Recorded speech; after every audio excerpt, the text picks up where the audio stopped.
welcome to Pro-Life Primetime News. I'm Leslie Palma. And I'm Teresa Watson.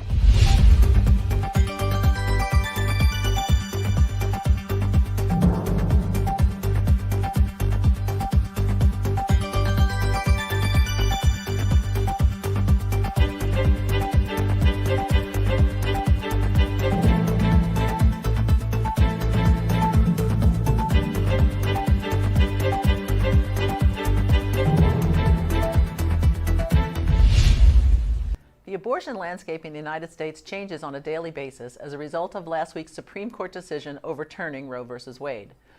Abortion is outlawed in several states, including Alabama, Arkansas, Kentucky, Missouri, Oklahoma, South Dakota, and Wisconsin, and bans will go into effect later this summer in Idaho, Mississippi, and North Dakota. Abortion was outlawed briefly in Louisiana, Utah, and Texas, but state courts have blocked those laws, and abortion has resumed in those states. The ACLU and abortion providers, including Planned Parenthood, have challenged bans in other states with decisions expected soon. Several states have enacted so-called heartbeat bills like the one in Texas that protects babies as soon as a heartbeat can be detected about 6 weeks into pregnancy. Heartbeat laws are now being enforced in Ohio, South Carolina, and Tennessee. There's an interesting situation in Wisconsin. No one seems to know if abortion is legal or not. A law on the books since 1849 bans abortion in every instance except to save a mother's life, but it's being challenged by the Attorney General, who says the law is so old that modern generations never consented to it. While confusion reigns in the state, providers have stopped performing abortions. Welcome back. It's been a week since the Supreme Court overturned Roe v. Wade and returned regulation of abortion to the states.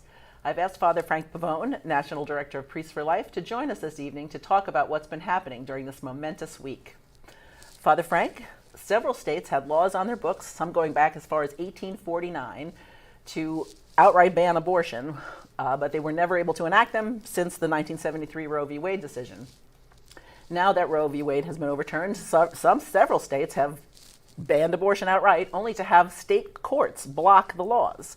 Was this something you anticipated, and what happens next? Well, a lot of states have been able to enact successfully their laws, whether they were trigger laws or pre-existing laws. But yes, we expected fully that the pro-abortion people would try on the state level what they've been doing on the federal level, that is, try to claim in some way that their state constitution would allow abortion. So, you know, these disputes will work themselves out. These litigation efforts will have to play themselves out. But I think that the Dobbs case provides a lot of good argumentation that the attorneys on the state level can now use to say what Dobbs said: let the people decide, not judges. Mm-hmm. And this becomes an election issue because some state judges are elected. Oh, and as much as they're elected, absolutely. And it's an election issue, too, even if they're appointed, in regard to the campaigns of the people who appoint them.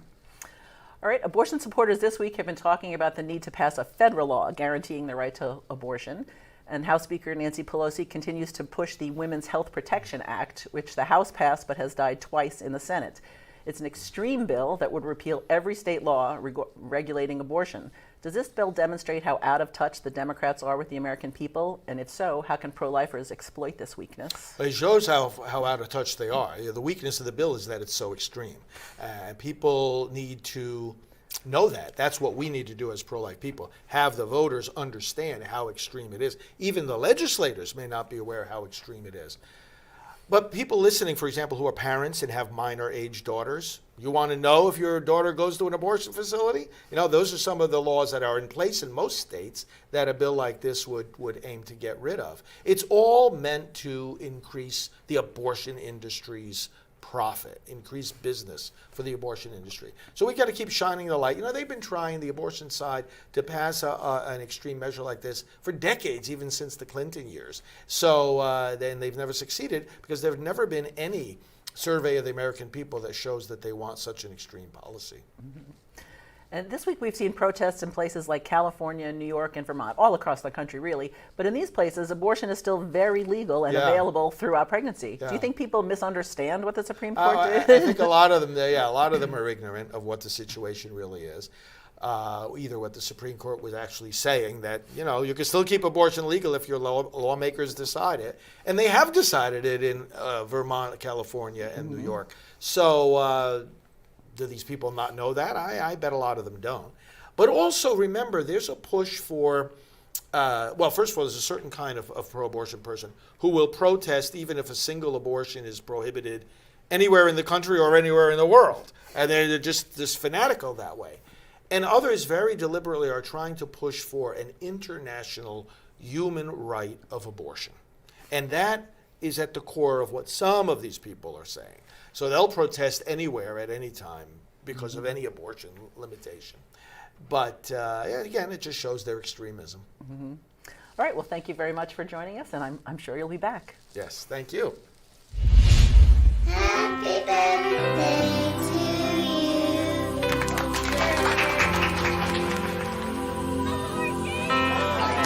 you. The decision to have an abortion not only affects that moment in your life, Kristen Gordon.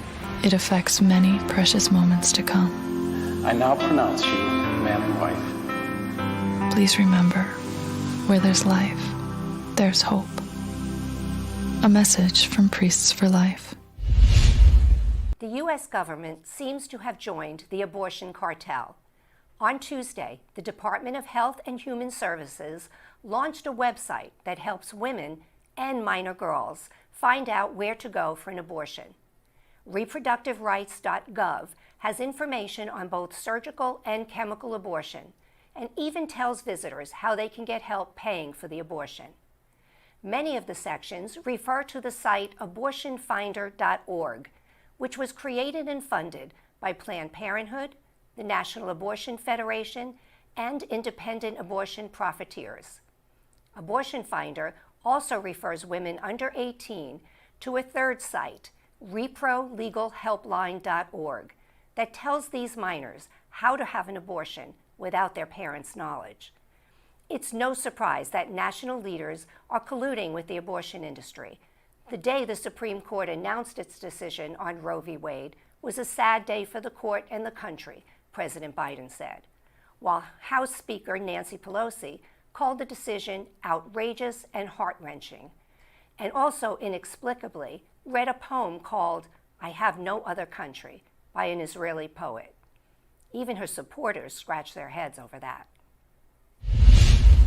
In an immediate reply to the U.S. Supreme Court overturning Roe v. Wade last Friday, the Biden administration created a new pro-abortion benefit for federal employees. On Monday, a document was published by the U.S. Office of Personnel Management. This document states that federal employees may now use sick days if they or one of their family members needs to travel for medical care. While the document does not mention abortion, it is well known that the Biden administration believes that medical care includes killing unborn babies. I had an opportunity this week to meet with Janet Marana, Executive Director of Priests for Life, to break this down and discuss other options that the government should be spending funds on to help women and children with real medical care. Hello, I'm Teresa Watson, and I'm here today with Janet Marana, the Executive Director of Priests for Life. Hi, Janet. Welcome. Well, glad to be here, Teresa. Thank you so much for joining me today. My pleasure. And Janet, I wanted to discuss with you today the immediate response by the Biden administration to the Supreme Court ruling overturning Roe v. Wade, where he created a new benefit for federal employees, where it allows them to use sick time for medical care for them or their family that would require them to go out of state. What does this really mean? Well, what he's really saying is, okay, if your state does not provide for abortion, we're going to pay to help you get to where you need to go. Now, okay, all well and good, but my question to President Biden really is, if you're willing to do that for a woman to kill her baby, what will you do for a woman who needs help in keeping her baby? Exactly. I mean, if it's real choice, then let's offer the choice, right? And then the other thing, too, is for federal employees, why won't you extend maternity leave? Why won't you do that? I mean, these are the kind of things, if you really want to empower women to be moms, which that's by nature for them, then give them the resources they need. Exactly, Yeah. exactly. Well, Janet, the anti-abortion movement has often been criticized, right? We're criticized a lot, saying that we don't care about, we don't support women during their pregnancies or after childbirth. Right. Well, a good friend of ours, Peggy Hartshorn, the former president of Heartbeat International, she recently stated that members of the pregnancy help movement, strive to make abortion unwanted now and unthinkable in future generations. She said that no woman should ever feel forced to have an abortion because of lack of support or practical alternatives. You mentioned some of them, but what are some ways that the federal government could use these funds to help pregnant women and help the babies afterwards? Well, first of all, as Peggy is stating, there are 2,800 pregnancy resource centers all over the United States. There are just a little bit over 600 freestanding abortion clinics. Now, Planned Parenthood, through Title X, the government funds a whole bunch of money, goes to them to provide abortions. Of course, they think most of it isn't going to provide abortions, but it really is. We know that's their cash cow. So my question to the Biden administration is, if we really have choice, how about we split that money? This big, millions and millions and millions of dollars that go just to the abortion industry, why can't half go to the pregnancy resource industry and half to the abortion industry? To me, that's real choice. But they won't consider that. Isn't that terrible? And again, maternity leave in the United States should be expanded.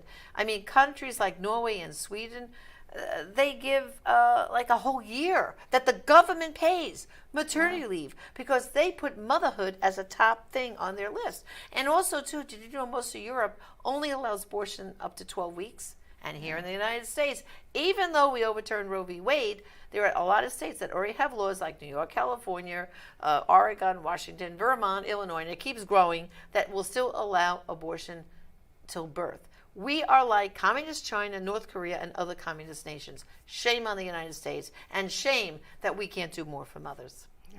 Well, what about all these pregnancy centers now that struggle, right? A lot of them are in small rural communities. And what do you say to people? How can we help them? What can we do? Oh, very simply, Teresa. I challenge all our viewers right now. Go to pregnancycenters.org. Go to that website. Put in your zip code. You'll see where the nearest pregnancy center is to right where you live. I just tell you, go visit them. Offer to volunteer. And if you have some extra money, why don't you offer to donate to that pregnancy center? Encourage your church family to partner with that pregnancy center. There's so much that can be done. So again, pregnancycenters.org. Put your zip code in and get involved today. That's great advice, Janet. So, there's so much more for us to talk about, right, on this topic. So, will you come back again? Absolutely. Okay, so one last question. If you had an opportunity to talk to President Biden about this new benefit, that he's giving federal employees, what would you say to him? I would say, President Biden, I shouldn't call him that, but I will. President Biden, please know, you need to listen to what abortion does to women. I challenge you to go to abortiontestimony.com. Read the stories of women who've had abortions. It doesn't always turn out as well as you think. Physical, psychological damage. You're actually providing a gateway for women to be hurt more and also destroy the lives of children. Why not invest more in motherhood and babies? Amen. Well, thank you, Janet, for taking the time to be with me here today. Absolutely. And we thank you. I'm Teresa Watson. I want to be a fireman when I grow up. I want to be a teacher. I want to be president of the United States. I want to find a cure for cancer. The choice to have an abortion alters the course of the future. Please remember, where there's life, there's hope. A message from Priests for Life. The singer Pink went on a Twitter rampage this week to say that anyone who is happy to see Roe go should never listen to her music again. And Green Day frontman Billy Joe Armstrong told a British audience he will renounce his U.S. citizenship and move to England since abortion is no longer legal on a national level here. Someone might want to tell Armstrong that in the United Kingdom, 2 doctors have to agree an abortion is necessary before a mother can terminate a pregnancy, and it must be carried out by a licensed physician. Also, in Phoenix last week, the singer Halsey gave an impassioned speech about her love for abortion and then watched as fans left the stadium in droves. The number of companies offering benefits to employees who cross state lines to kill their children continues to grow. Some of the big names include Airbnb, Amazon, CVS, Macy's, Netflix, PayPal, Uber, Yahoo, and Walt Disney. No word on if these companies will help employees hoping to adopt. Shortly after the Supreme Court ruling on Roe v. Wade was announced last week, Facebook and Instagram began taking down posts that offered abortion pills to women in states where they are banned. A spokesman for Meta, the parent company of both social media giants, said the company prohibits the sale of guns, alcohol, and drugs on its site. Abortion supporters say they are being unfairly targeted. And now we turn to political news. In the last year, over 1 million voters across 43 states have switched to the Republican Party. It looks like the red wave has started, with the midterm elections just around the corner. Elon Musk said that he is ready to vote for a Republican candidate. Musk said that he is neither Republican nor Democrat, and in the past has overwhelmingly voted Democrat. However, that is about to change. Musk said, "I might never have voted for a Republican. Just to be clear, now this election, I will." Lee Zeldin won the New York Republican primary for governor, defeating Andrew Giuliani, son of Rudy Giuliani, and 2 other opponents. He will face off with New York's Democratic Governor Kathy Hochul this fall, who won her primary on Tuesday. Hochul, an abortion extremist, is currently serving out the remainder of former New York Governor Andrew Cuomo's term after Cuomo resigned from office last year in a sexual misconduct scandal. A political earthquake in California has the left on the run. Earlier this month, voters in Deep Blue, California rebuked Democrats in both the Bay Area and Southland. In San Francisco, a progressive prosecutor was recalled, and in Los Angeles, a billionaire former Republican is in the runoff for mayor. This shows that even in top Democratic power centers, midterm year liberal voters are fed up. It's a bleak sign for Biden as Dems try to hold on to the House and Senate in November. Political analyst Ron Brownstein stated the result of the midterm elections will rattle the political landscape from coast to coast. And that's this week's political news in a nutshell.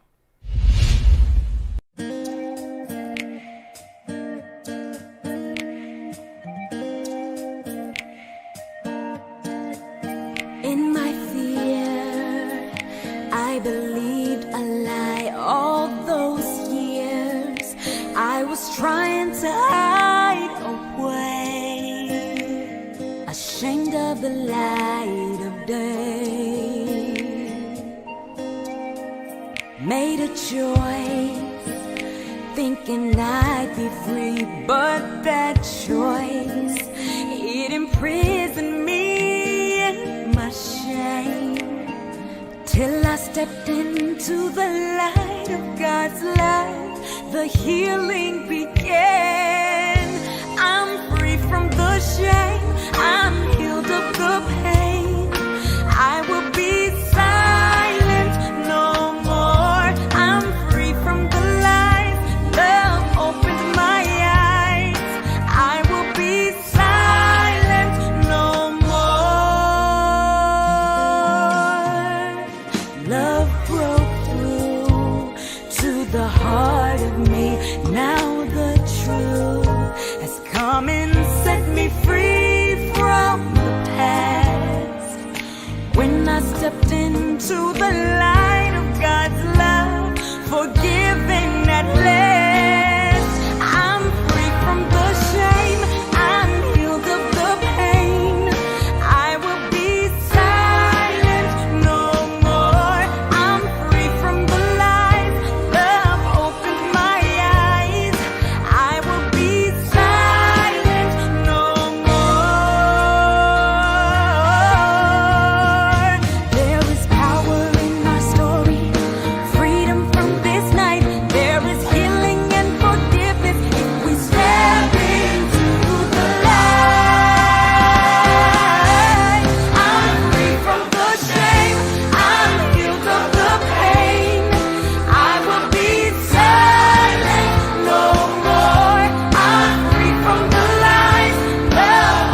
Finally tonight, we'd like to share an amazing example of the pro-life movement's dedication to helping mothers in need.